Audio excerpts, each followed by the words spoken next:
Afternoon, everybody. I have some important announcements today before I take your questions. I want to begin first with an important development in the counter-ISIL campaign. In February, coalition forces captured Suleiman Dawood al-Bakr, a.k.a. Abu Dawood, ISIL's emir of chemical and traditional weapons manufacturing, during an operation in Iraq. His capture removed a key ISIL leader from the battlefield and provided the coalition with important information about ISIL's chemical weapons capabilities. Dawood was transferred earlier today into the custody of the government of Iraq. Through Dawood, the coalition learned details about ISIL's chemical weapons facilities and production, as well as the people involved. The information has resulted in multiple coalition airstrikes that have disrupted and degraded ISIL's ability to produce chemical weapons and will continue to inform our operations into the future. We are limited in what else we can say about his capture and what we have learned from him because we do not want to compromise ongoing operations. I also have an update today regarding women in service. Today, Secretary Carter formally approved the final implementation plans prepared by the military services and U.S. Special Operations Command to integrate women into all combat roles. Before the Secretary's approval, the Deputy Secretary of Defense, Robert Work, and the Vice Chairman of the Joint Chiefs of Staff, General Paul Selva, co-chaired an implementation group that reviewed each of these plans in detail. They determined that all of the plans adequately addressed Secretary Carter's 7 guiding principles. Those principles, you may recall, were transparent standards, population size, physical demands and physiological differences, conduct and culture, talent management, operating abroad, and assessment and adjustment. The Secretary is pleased with the effort and consideration each of the services put into their plans in ensuring that they meet those guiding principles. We'll issue a statement after this briefing with additional details on the Secretary's approval, including links to the implementation plans themselves from the services and a link to additional comments from the Secretary on these plans that will be posted to his medium.com page. I encourage you all to check those links out. And one final note, this evening Secretary Carter will travel over to the White House to attend the state dinner for the Canadian Prime Minister Justin Trudeau. Canada is an important ally for the United States and a key contributor to the counter-ISIL effort. As the Secretary noted at the NATO ministerial in Brussels last month, Canada has agreed to triple its training effort in northern Iraq, double its intelligence efforts, as well as making additional non-military contributions. And the Secretary, I know, is looking forward to that event this evening. With that, I'd be happy to take your questions. Bob. Peter, regarding your first announcement about the chemical weapons, can you say more about, you said multiple, I believe you said multiple airstrikes followed from the collection of this information from the detainee. Can you say when and how many and against, did you say facilities, the airstrikes were against facilities? And finally, did these operations eliminate their chemical weapons capability? Let me take the second part of your question first. We're confident that the strikes that have been conducted have disrupted and degraded their chemical weapons capabilities. I'm not going to say that we've knocked it out in full, but we feel confident that we've made a difference with regard to that, and this information was very helpful in conducting these strikes. And they're going to continue to inform, again, this information will continue to inform our operations in the future. But Bob, we feel good about the damage we've done to that program, to those capabilities, and again, it's going to inform our operations going forward. I'm not going to get into details about the kinds of our operations that we've been able to conduct, in part because I don't want to get into tactics and things like that might in any way compromise ongoing operations. But again, multiple airstrikes that have been targeted specifically as a result of information we were able to gather. Just to press you a little further on that, without revealing tactics, I'm asking, like, how many facilities or people were hit associated with this program? Yeah, again, Bob, for a variety of reasons, I'm going to be really careful here, and just because of the fact that we have ongoing operations, that I'm just going to keep it to multiple airstrikes at this point that have been conducted as a result of this detention and the information we learned from this individual. By ongoing operations, you mean there are additional airstrikes targeting these? We believe that the information we've been able to obtain will allow us to conduct additional operations. So, yes, Barbara. I'm sorry, but I'm going to continue to try and press the point, because the Pentagon is saying here, disrupted and degraded. Being as its chemical weapons in Iraq, when you say disrupted and degraded, can you give us any information, any data, any evidence, any information to back up that statement the Pentagon has made that they're disrupted and degraded? Anything you can say about what has led the Pentagon to come to those words and that conclusion today? Barbara, I'm going to stay where I am right now because of those ongoing operations, but again, there have been specific targets hit as a result of this information that includes, and I will be able to at least say that it does include facilities that we believe were part of their chemical weapons capabilities.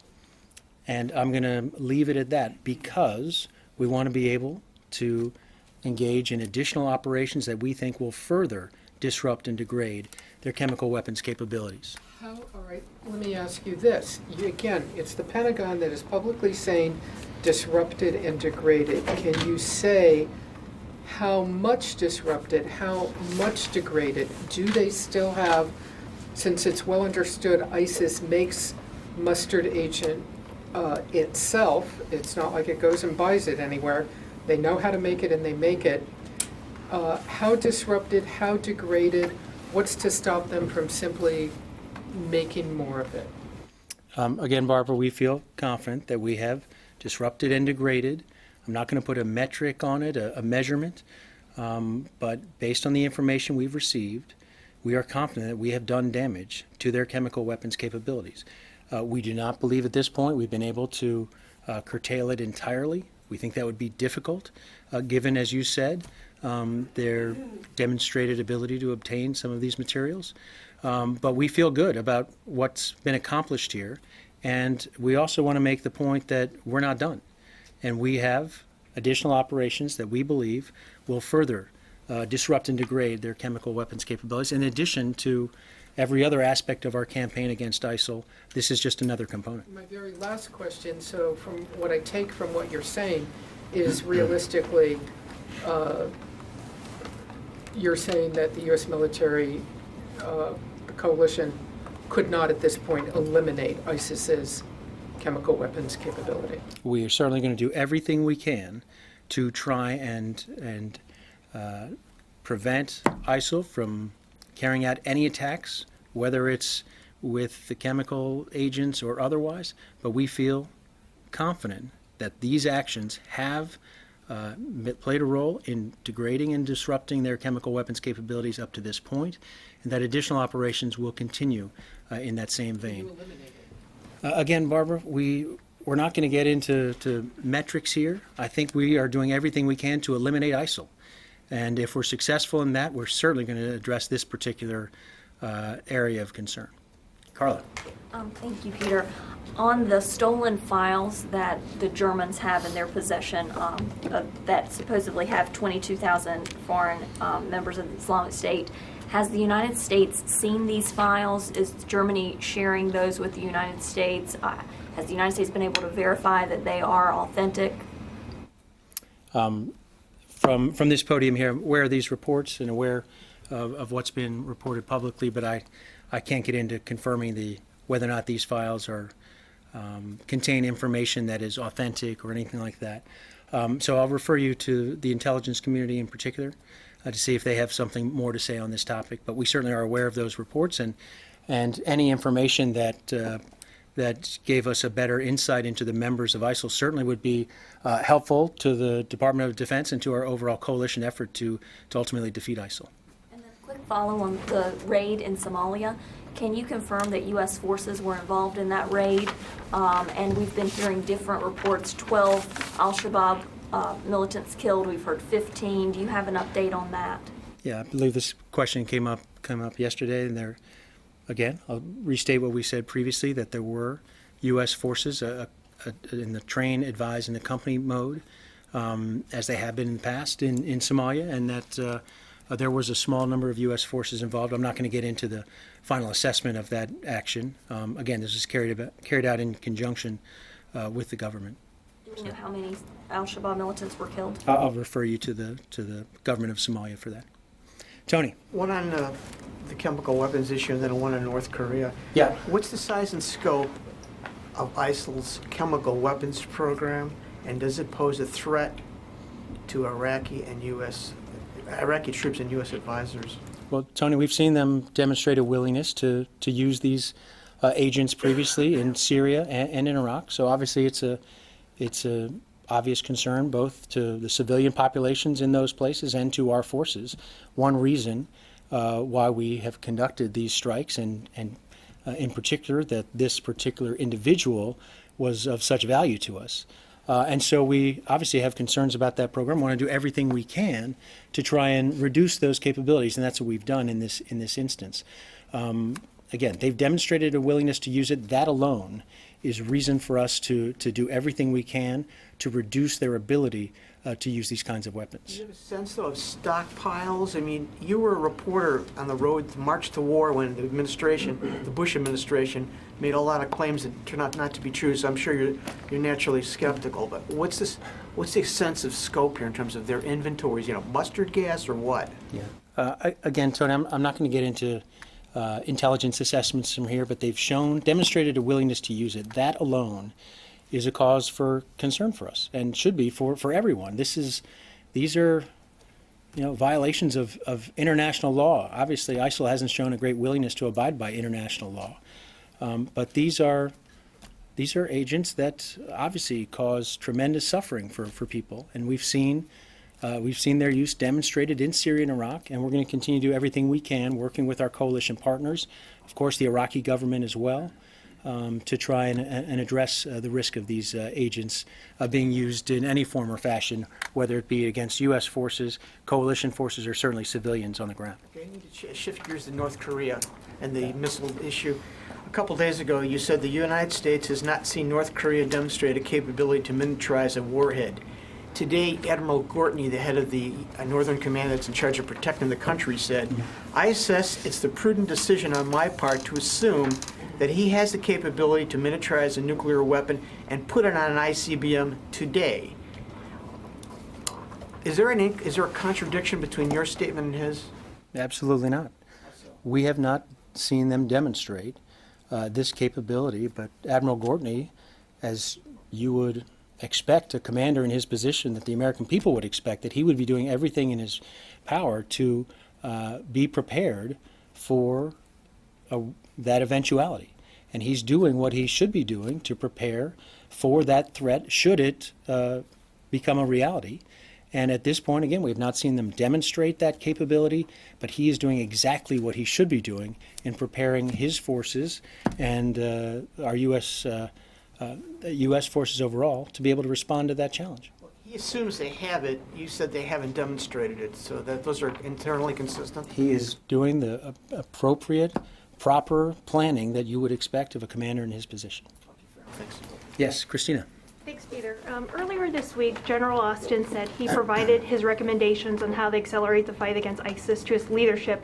Has Secretary Carter received those recommendations, and what are the next steps from there? Yeah, again, just to reiterate what I said the other day, of course, the Secretary speaks regularly with General Austin. They've been in constant communication, if you will, with other commanders in the counter-ISIL fight, assessing needs going forward, talking to our coalition partners. And so I think that conversation continues. Obviously, he gets great insight every time he talks to General Austin, and General Austin and General Votel and others will continue to provide the Secretary with their best military advice, share with the President as well, of course, as to what additional needs might be out there. But there's no decisions that have been made at this point. Is there a timeline by when he must provide his recommendations? The Secretary might provide his recommendations to the President? It's an ongoing conversation. Of course, the Secretary speaks with the President on a regular basis, as he does with his commanders, and there's no formal deadline. But again, I would expect that these conversations will continue in the coming days as we move closer to the next steps in this fight against ISIL, and every effort that we can bring to bear to try and accelerate this fight and accelerate the defeat of ISIL will certainly be put on the table for consideration. Just one more thing. Over a dozen Republican senators introduced a resolution today calling for suspected ISIS terrorists to be detained at Gitmo. What is the Pentagon's response or thoughts on that plan, on that idea? I haven't seen that legislation. Again, I would just refer you back to what we've said previously about detentions that take place. We would anticipate that detentions in the counter-ISIL fight would be most likely of a short-term nature, and that, as in the case of this detention I referenced today, handed off to the appropriate local authorities, in this case, the Iraqi government. Just to follow up on that. Lucas. You say that the detentions of ISIS suspects will be, or militants will be, of a short-term nature. But if this is a long-term conflict, how do you square that with only detaining them for a short time? Our hope, Lucas, first of all, is that this is a conflict that we can defeat ISIL in as quick a fashion as possible. We'd like to be rid of this threat sooner rather than later. So, first of all, the premise of your question, I don't necessarily accept at the beginning. Second of all, again, we just talked about, we don't want to gaze into the future, hypothetically speaking, about potential for detainees, but we've been waging this fight for some time now, and there have been a few individual detentions in which they have been handled in this fashion, and I think that's the best template right now for how this would be handled going forward. When you turn over those suspects over to the Iraqis, does the United States still have access to those suspects? Again, we've worked this out carefully with the Iraqi authorities. These are our partners in the fight against ISIL, and we're satisfied that the coordination between our two governments will allow for proper exchange of information as necessary. Here, it's just a simple yes or no. When you turn them over to the Iraqis, does the United States still have access to them? Again, Lucas, every individual case, I can't predict the future, but we feel confident that we have the cooperation of the government of Iraq in this particular instance, and we expect the same going forward. Congress has said that the Pentagon failed to give them a plan on dealing with these detainees. What is the status of that plan to tell Congress how you are going to deal with detainees going forward? Are you working on this plan? Is there a timeline to review? I'm not sure exactly which plan you're talking about, just so I'm clear. The closing Guantanamo plan, part of the request from Congress was a plan from the Pentagon how to deal with the detention of ISIS fighters from the battlefield. You say short term, but it seems a little bit ambiguous on what the plan is. I believe that plan had specific language in there about the prospect of potential detainees in the future, and that they be assessed on a case-by-case basis, and that's what we expect. So. Don't you need a plan? You say case-by-case basis. If many generals, officials here in this building have said this war against ISIS is going to go on for a long time, yet you're only going to hold these guys for a short term.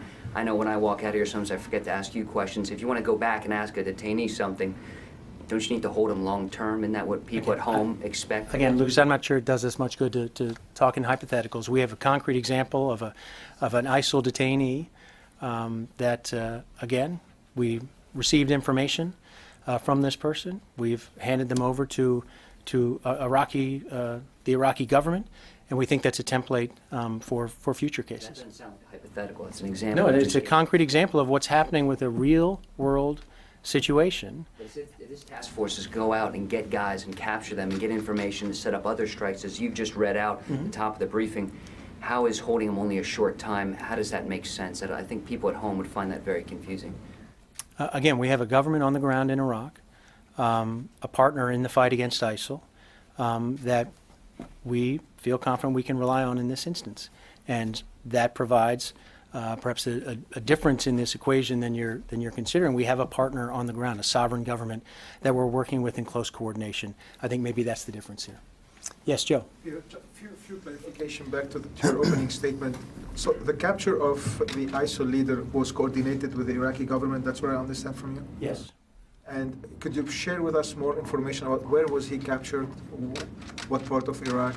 For a variety of reasons, operational security more than anything else, we're not going to reveal more details about that at this time. Is there any relation between the capture of, I think, Sulaiman Abu Bakr and the strike that targeted Shishani a few days ago? Again, I'm not going to get into details, Joe, about the circumstances around his capture because we are, as you know, very concerned about revealing anything of an operational nature that could provide insights to our enemy. And we're going to continue to maintain that position. I hope you would understand why. Yes, Tom. Peter, getting back to these chemical munitions sites or storage sites, analysts over the years have said you've got to be very careful when you hit these sites. You don't want to create a plume of poisonous gas or so forth to harm the population. They say you have to use special ordnance to kind of almost cook this stuff in place. Can you say anything about any special ordnance being used to take these sites out or any special care? I can certainly speak to the last point in that all of our operations in this regard would have, of course, factored in the risk to the civilian population as we do in an ordinary strike. In this case, given the sensitivities here, you can be sure that that's something that's been factored into the operational planning that's gone behind all of these operations. Can you say anything about special ordnance being used, or can you take that question? I'm happy to take that question and do my best with it, but again, for some of the same reasons I just said, Joe, I'm not sure we're going to get into many details, but I will take the question. Yes, Jenny. Thank you, Peter. Yesterday, North Korea fired another 2 short-range ballistic missiles in South Korea East Coast. Do you have any comment on North Koreans' actions? Again, it's another provocative action by the North Koreans, and only further escalates the tensions on the Korean Peninsula. And of course, we're concerned by that, concerned by all their recent activities, the rhetoric that we're hearing from North Korea, and it just makes us stand that much closer, if you will, to our South Korean allies. And so again, it's consistent with their previous behavior, and we don't think it does anything to bolster stability and confidence on the Korean Peninsula. It only adds to that instability. North Korea has miniaturized nuclear weapons. If this were true, how would the U.S. respond? Again, we talked earlier, I was talking with Tony about this. We haven't seen them demonstrate that capability, but we feel confident that our defensive steps that we've taken, that our posture in the region and our preparations adequately account for the threat posed by North Korea. Yes, Aaron. Peter, Israel's defense minister is going to be here, I believe, Monday or Tuesday. I believe he's scheduled to meet with Secretary Carter at some point during that trip. Can you just kind of preview what they'll be discussing? Let me, I don't want to preview a meeting that hasn't yet taken place, so I'll get you more information if I can, but they've had regular conversations. This is obviously someone he knows very well, Minister Yalon, and they've had a range of conversations over the last few weeks and months. You know, of course, that the Secretary traveled to the region not too long ago, spent time with Minister Yalon at the border with Lebanon, and this is someone he knows well. They have a host of areas in which they have for conversation. Obviously, the defense of Israel and the steps the United States, additional steps the United States can take to help bolster Israel's defense. Those are things that are always conversations. So, but in terms of the specific agenda, I don't have that for you at this point in time. But you can be sure that those issues will be front and center. Yes. Yes, one question about the train and equip program. Last Tuesday, General Votel, in front of the committee at the Senate, make an announcement and saying that U.S. military will use a new phase of train and equip program training Syrian rebels. Did the U.S. military learn about the lessons, the previous failure of this program? We have seen $43 million for only 4 or 5 fighters combating in Syria. So what kind of lessons did you learn from this previous failure? I think as General Votel has testified previously, I mean, there are obviously significant lessons that we've learned from the start of of that program to where we are today. One of the most important things, of course, is we've learned a lot more about the people in Syria, those forces that are taking the fight to ISIL. We have a much better understanding of who they are, who we have confidence in that will be willing to carry out that mission to take on ISIL, and we have a much better understanding of the landscape than we did when that program first began. Some of those fighters told us that they were not so motivation because they were just allowed, authorized to fight only against ISIS, but not against Bashar. But they wanted first to fight against Bashar. So this time, in this new program, they will be authorized to fight against Bashar. Again, this is a question I know that General Votel got the other day. Our focus is the fight against ISIL, and will remain the fight against ISIL. We would expect, again, that the forces that we're going to support on the ground in Syria, that is their primary mission. And how many fighters did the U.S. military want to train this time? Yeah, we're not going to get into numbers at this point, but again, we feel confident that enabling local fighters, particularly leadership figures, can further enhance the fight against ISIL, both in terms of the resources we can provide those leaders, communication with those leaders. That kind of coordination absolutely can make a difference in this fight. Last question on this point. A fighter from this battalion told us that the last time that they were under attack of Nusra Front, they called for U.S. military to help, but the U.S. military did not respond at that time. Do you have any information about that? Yeah, I'm not sure exactly what you're referring to, but again, we're looking at this program going forward. We know about the lessons we've learned. They're not insignificant. I think the Secretary has been quite candid about the problems with the T&E program after its initial launch. We've learned a lot. And we also believe that this is a capability that can enhance the fight against ISIL, can accelerate the fight against ISIL in Syria, and that's why I think you're hearing our top military leaders talk about steps that we can take to take advantage of that. Yes, Kasim. Back to the chemical facilities. We get the summaries of the strikes every day on daily basis, and we haven't seen any strikes we haven't seen these chemical facilities mentioned in these summaries. Could you just help us to understand why they were not mentioned? Did they happen over last night, or were they omitted from the summaries? Again, these are strikes. I'm not going to get into specific details strike by strike. We do provide significant amount of information about the strikes we carry out on a daily basis that you receive, and I think you'll find that information is consistent with what we're talking about here. There's no mention of chemical weapons facilities. I believe, again, I'm not going to get into specific targets here that we've hit, but we feel confident that the information we've provided in those is consistent with the information we're sharing with you here. But you always talk about specific targets. It could be, an arms depot. It could be fighting positions. I'm not going to identify which of these strikes relate specifically to this individual, the information we've learned.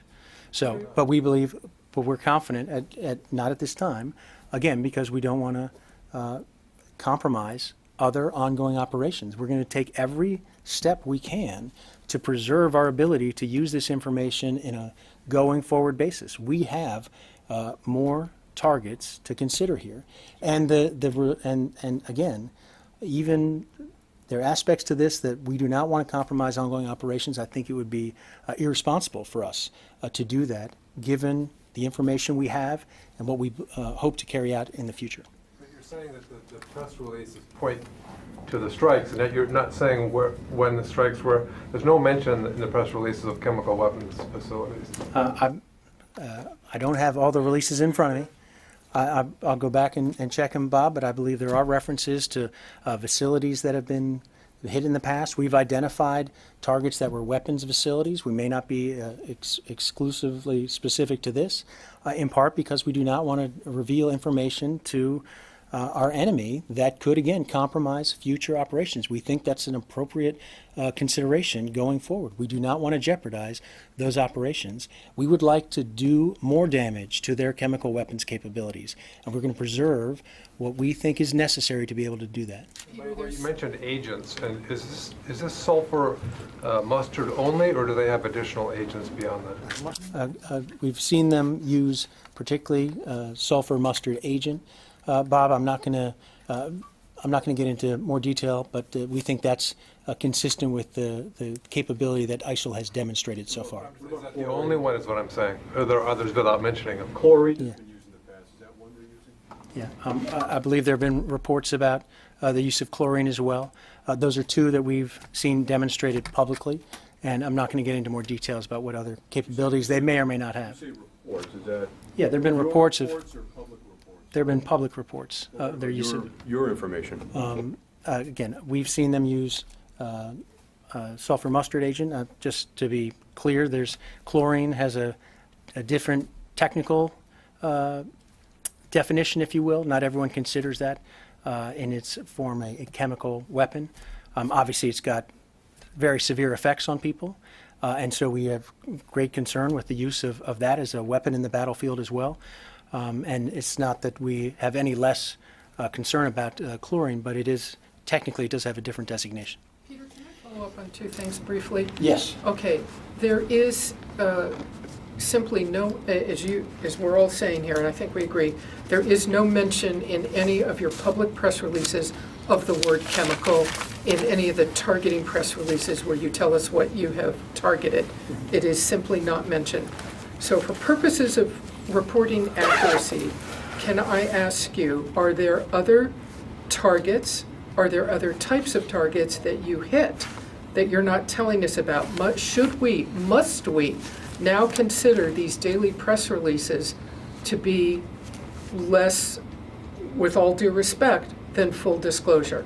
Should we be skeptical? Because you are not. You shouldn't. We are providing you information. We're not going to reveal operational details that could compromise additional operations, but we have provided information to you about strikes against facilities, weapons facilities, and we're going to continue to do that. We're going to be as transparent as we can be, Barbara. And again, we are dealing with a situation, not all these strikes necessarily reflect strikes against an individual facility. As you said before, it could involve people who are part of this program, could involve other aspects, the procurement of these agents that don't necessarily reflect a chemical weapon. And then I have a follow-up. These press releases to the news media then should in fact be considered not the full list of targets that you may hit on a given day. We're going with Peter, are they, Barbara.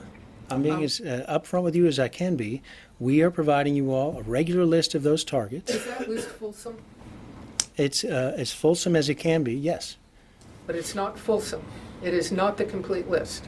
It's a complete list. No. I'm saying it should be. You should consider that a list of the targets that we've struck, the coalition has struck. We didn't get the Shoshone target on there. We didn't get the chemical weapons target on there.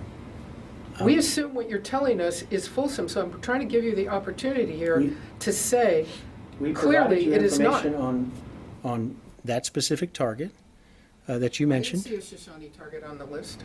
We provided you a news release regarding the targeting of that individual. I'm asking about, with all due respect, the regular press release that goes to the news media that is available to the American public that this department, not you personally, say is the list of targets the coalition led by the United States. We are providing information regarding coalition air operations that is detailed, provides significant amount of information on a regular basis.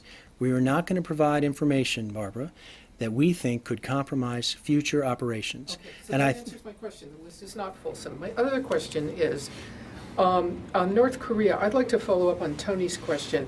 General Scaparrotti and Admiral Gortney, two of the most experienced commanders out there, have now both said exactly the same thing, that as commanders, they feel they must assume, we're not talking about North Korean testing, that they must assume, for planning purposes, their military planning, North Korea has a miniaturized warhead.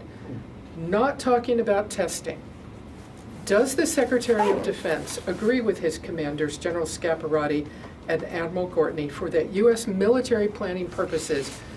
Does the Secretary agree, he himself, does he now assume, for planning purposes, North Korea has miniaturized a nuclear warhead? Does he agree The with his... Secretary believes that his commanders who deal with this Korean threat are doing exactly the right thing.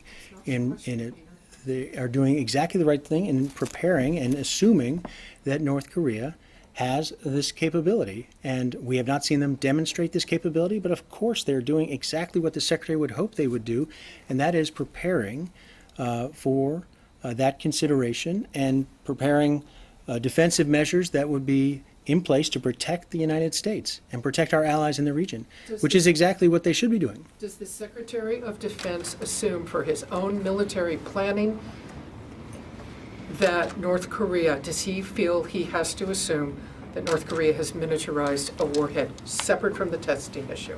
Does he believe he has to assume that now? I think the Secretary of Defense believes that it is prudent planning for this department, for those commanders, to prepare for that kind of scenario, even though we have not yet seen them demonstrate that capability. They are doing the prudent thing. The Secretary is supportive of the actions they're taking as commanders to prepare for, again, that kind of scenario. So to clarify in my own mind, U.S. military planning now assumes that North Korea has miniaturized a nuclear warhead.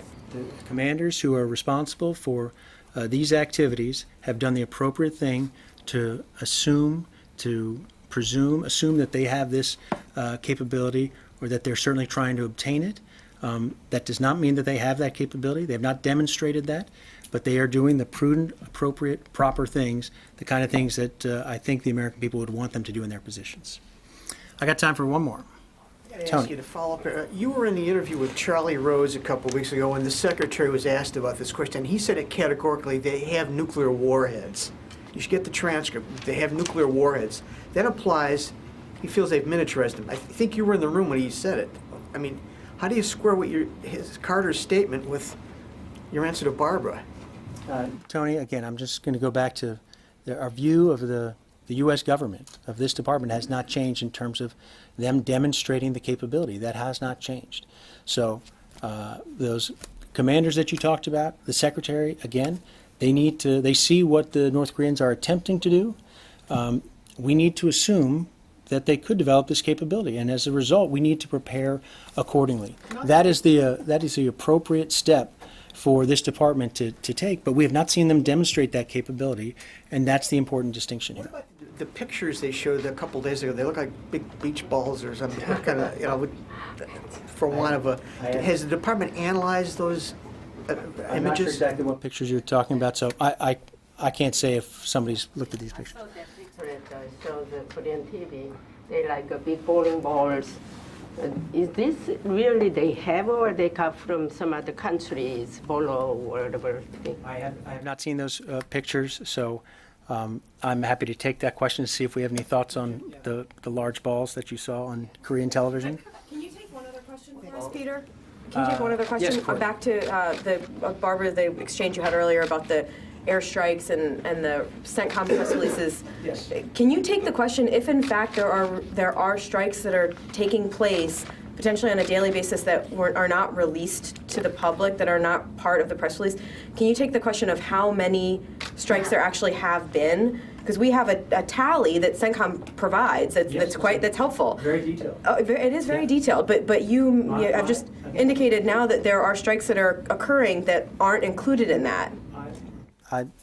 To be clear, my understanding is that summary includes coalition airstrikes. We had an individual case that she asked me about. I'm not sure if the individual high-value target that was hit was reflected in the strikes, but we had a separate news release detailing that it may well be having been included. I don't know that off the top of my head, but I'm happy to take that question. Chemical weapons, sorry, the follow-ons, and I understand you don't want to talk specifics and whatnot, but I think we all rely on those as, we're not there. We aren't seeing all these strikes, obviously, so we rely on those as the totality of all the strikes that are occurring in Iraq and Syria by the coalition. So if in fact there are strikes, which is my understanding of what you said. I'm happy to take the question. If I don't want to create any misimpression, I'm happy to take that question.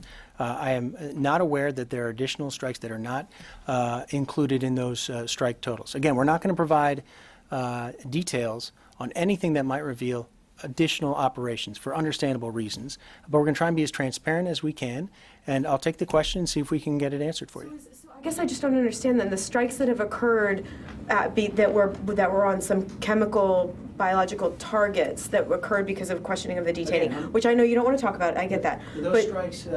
Those strikes don't necessarily, as I pointed out to Barbara, don't necessarily mean they were at a particular facility that was producing this. This could have been, I'm just talking again, hypothetically, could have been procurement facilities that have nothing to do with the finished product, but maybe, again, could have been part of the operation, could have been part of the larger effort. We, again, carried out multiple strikes that we believe disrupted and degraded their chemical weapons capability. That does not mean that we were hitting stockpiles with every single one of those strikes. There could have been a range of targets reflected within that. And again, I think that's consistent with what we've shown you in our strike totals. And again, they could reflect targets that we've hit to hit weapons facilities. So I don't think we're talking about different things here. I'm sorry, but I understood you. I'm very sorry, Peter, but we don't want to have you leave with any. I do not want to leave with any daylight between you and me, Barbara. My question is this, and it's, I think, the same exact one as Courtney's. I understood you to say that the releases were not full in their facts. So number one, do those, forget everything else, do those press releases to the American public list every strike that the U.S., that you conduct? Number one, do they list them all? How many are there that you have not told us about, just the total number, unless you want to give us all the details on the ones you haven't told us about? And third, please explain, if you will take the question, what are the categories of strikes that you are less than fully disclosing in your descriptions? Because there's been nothing that says chemical, there's been nothing that says Shoshani. So we need to know what kinds of strikes are you not telling us about? Because as journalists, I assume that press release is full in its facts. I believe those press releases fairly and accurately represent coalition airstrikes in Iraq and Syria. And we have provided detailed information on strikes. You haven't said Shoshani. How can they be full? How can they be fully factual? Barbara, so all we're asking you is, tell us the categories of things that you're not willing to publicly disclose. I believe that those strike totals have included details about strikes against weapons facilities. That is a chemical weapons, Peter. A weapon facility, Barbara, could be a number of things. And again, this guy, I know. I think we're talking weapons of mass destruction in Iraq. There's a long history. I think every person in this room, starting with you, we all want to be as accurate as possible. So we're asking for you to assist in that, and I think you understand the questions. I will assist in that. I will again reiterate that the coalition, the detailed list of strikes, which I will agree with Courtney, is very detailed. It is, I hope, helpful to you all. We do this because we want to be transparent, because we've had requests from the news media to be as upfront as we can be. We will continue to be as upfront and as transparent as we can be. We believe those fairly and accurately represent coalition air operations, airstrikes in Iraq and Syria. Again, there's a level of detail in those strikes that we think is very informative, and we will do everything we can to be more informative if we can be. The one thing we won't do is provide information that could jeopardize ongoing operations, future operations, and we're going to limit the release of that information. I think it would be irresponsible for us not to. But I appreciate where you're coming from, appreciate what Courtney had to say. We will do what we can. The part that doesn't make sense to us is we're talking about the strikes that have occurred in the past, and you're saying that the concern is about future operations, but What are you hiding from the enemy? Do you think they didn't notice when you blew up one of their buildings? Well, if the concern is, they notice when you blow up one of their buildings. You're not hiding it. We get the pictures from them, frankly, because they post pictures on Twitter. So I guess what I don't understand is when we're talking about past strikes, what is the security concern about telling us that they have occurred, about a strike that has occurred? And we've done that. We've provided you. So you're telling us, and again, I just, you keep saying that the press releases represent the airstrike. Can you just say yes or no? Are those press releases the totality of all the strikes that the coalition is carrying out? Are there any that are not being disclosed to us? It's a really simple question. It's yes or no. Are they not being disclosed to us? That compromises coalition air operations, the airstrikes that we've been conducting. So you're not disclosing all of them. No, I'm telling you, the airstrike totals represent coalition air operations, what we've been doing in detail. I mean, you're declining to say it in a clear way. Obviously, am I crazy here? Please tell me, everyone. Let's do a vote. Well, Donald Trump it. Let's do a vote. Who says I'm crazy? This is a really simple yes or no question. Let me put a fine point on this. Those airstrike totals represent a coalition air operations, a list of those strikes that we've carried out in Iraq and Syria. I'm not going to get into, again, anything that could compromise additional operations. We think it is a fair and accurate representation of coalition airstrikes. If there's any other detail and information we can provide for you beyond these very detailed, every single day reports, we'll make that. I'll check and make you aware of it. If you take the question, if there are some that have not been disclosed, these are detailed. I think any fair reading of those would suggest that they would indicate that they provide incredible detail on. It's a detail you'd like to have. We have detailed strikes against weapons facilities, a range of weapons facilities. Okay. I don't know which one's chemical. I mean, Okay. it could be anything. It'd be a guessing game. And I'll take that. I'll take that question. But we believe it's a more than fair and accurate representation of what we're doing. We believe we've been incredibly transparent, and we're going to continue to be transparent. Understand your desire for more information. Please understand our desire to make sure that we are doing everything we can to prevent information from reaching the enemy that could harm our ability to ultimately defeat this enemy. And we're going to be very, very mindful of that. I hope you would understand that. And at the same time, being as transparent as we can be, not only with you all, with the American people about what we're doing. And I think, again, that's a test we expect to meet. So thanks, everyone.